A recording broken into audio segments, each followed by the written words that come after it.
Bonjour tout le monde, c'est Émilie et Benjamin. Donc ça y est, les vendages sont enfin terminés, le stress des vendages est passé, ça va beaucoup mieux, tout est rentré. Donc on est content quand ça commence, on est aussi content quand ça s'arrête. Donc voilà, donc avant de prendre quand même quelques jours de congé, parce que je pense que c'est quand même assez bien mérité, on fait ce qu'on appelle la mise en réserve. Donc la mise en réserve, c'est un produit qu'on applique là. Donc là pour le coup, nous on l'applique en foliaire, mais c'est un produit qu'aussi on peut appliquer en goutte à goutte, qu'on peut mettre dans le goutte à goutte. Nous on a fait le choix du foliaire.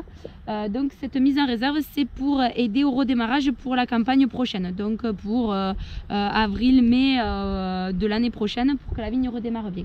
Alors par contre, pour que le produit soit bien appliqué et soit efficace, il faut quand même qu'il reste quand même des feuilles, puisqu'on le met en foliaire, donc logique, il faut qu'il y ait quand même des feuilles, qu'il reste pas mal de volume de végétation, et surtout il faut que les feuilles n'aient pas commencé à toutes changer de couleur, parce que bon ben là on va rentrer dans la période où elle va commencer à se mettre à hiverner, donc les feuilles vont changer de couleur, donc ça va passer du jaune, du rouge selon cépage, orange. Donc ça j'adore cette période, c'est super joli aussi ce changement de couleur. Mais pour que le produit soit bien efficace, il faut quand même que les maximums de feuilles soient vertes. Donc nous dans le pulvérisateur, exactement ce qu'on a mis, on a mis un biostimulant pour l'aider, pas forcément pour qu'elle redémarre, hein, c'est pas forcément ça le but, c'est pour qu'elle emmagasine un maximum de réserve pour qu'au redémarrage elle soit le plus belle possible. Ensuite des oligo-éléments pour qu'elle les ait aussi en stock. Et ensuite, alors une petite partie de cuivre, mais c'est vraiment très léger ce qu'on a mis, c'est infime, parce que l'idéal du cuivre pour qu'il soit le plus optimum possible, c'est de faire juste après les vendages. Là, il s'avère qu'il y a certaines parcelles, ça fait moins d'une semaine, mais il y en a certaines, ça fait pratiquement un mois qu'on les a ramassées, donc le cuivre est un petit peu moins efficace du fait que l'idéal, c'est de faire juste après le passage de la machine à vendager. Mais nous, honnêtement, ce n'est pas du tout possible de pouvoir le faire, parce que tous les tracteurs sont attelés avec les bennes, donc on pourrait pas le faire. Mais bon, c'est vrai que ça serait une source d'amélioration, il faudrait acheter plus de tracteurs, plus de personnel, bon, enfin bref. Donc voilà, donc ce qui fait que cette mise en réserve, nous ça fait à peu près 8 ans qu'on le fait, 8 ou 9 ans qu'on le fait, et honnêtement on a vu des grosses différences entre les années. Il y a une année on n'a pas pu le faire parce qu'on a eu un petit problème, on n'a pas pu faire la mise en réserve. Honnêtement, on a vu une différence au redémarrage par rapport à la végétation, à la couleur aussi des feuilles quand elles redémarraient.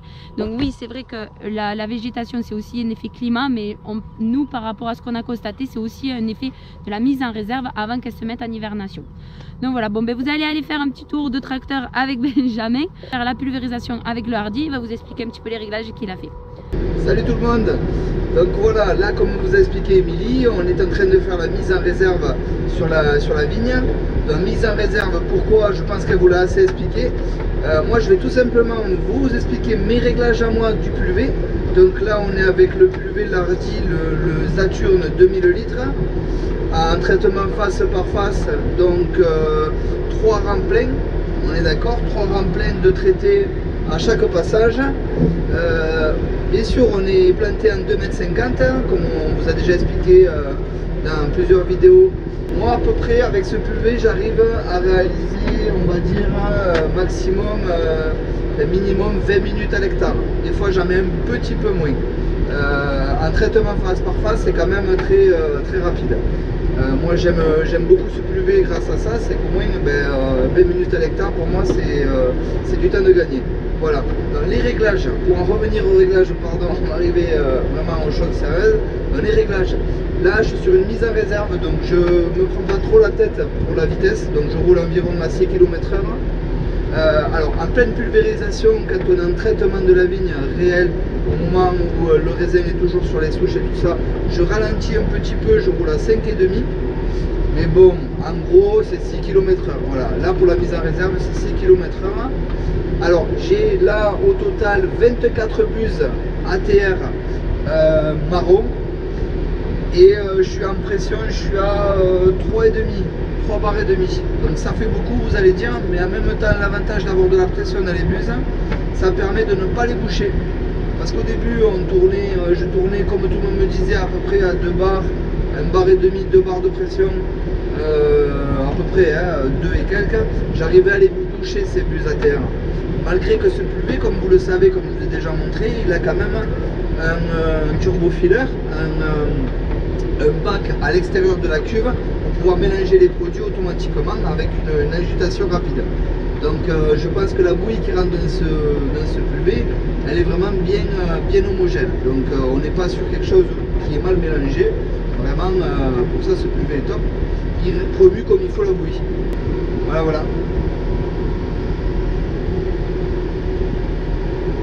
Je fais ma tournière, c'est pour ça que vous me voyez ne plus trop parler. Il y a de la place. Moi, quasiment dans les 3 quarts de la propriété, j'ai de larges tournières, j'ai de larges bandes à la sortie de la vigne pour pouvoir tourner. Donc je m'embête pas trop, c'est super agréable. On n'a pas besoin de s'inquiéter. Surtout avec un PV de 2000 litres en cube et des rampes comme ça, je peux vous assurer qu'il faut être aguerri et surtout ne pas rentrer dans des petites parcelles toutes rikiki avec 5 mètres de tournière, ça ne passe pas, je peux vous assurer, j'ai déjà essayé.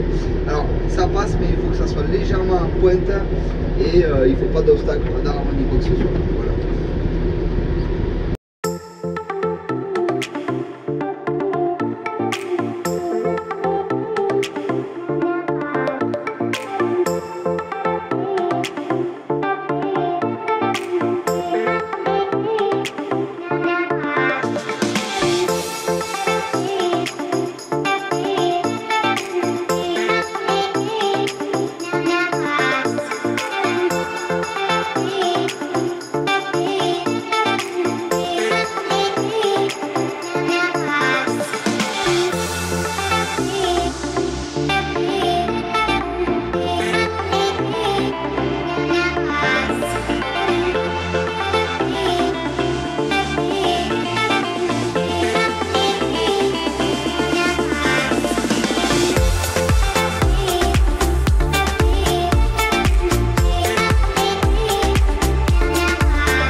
Donc voilà, la vidéo est terminée. Donc nous on va quasiment faire toute la propriété pour la mise en réserve.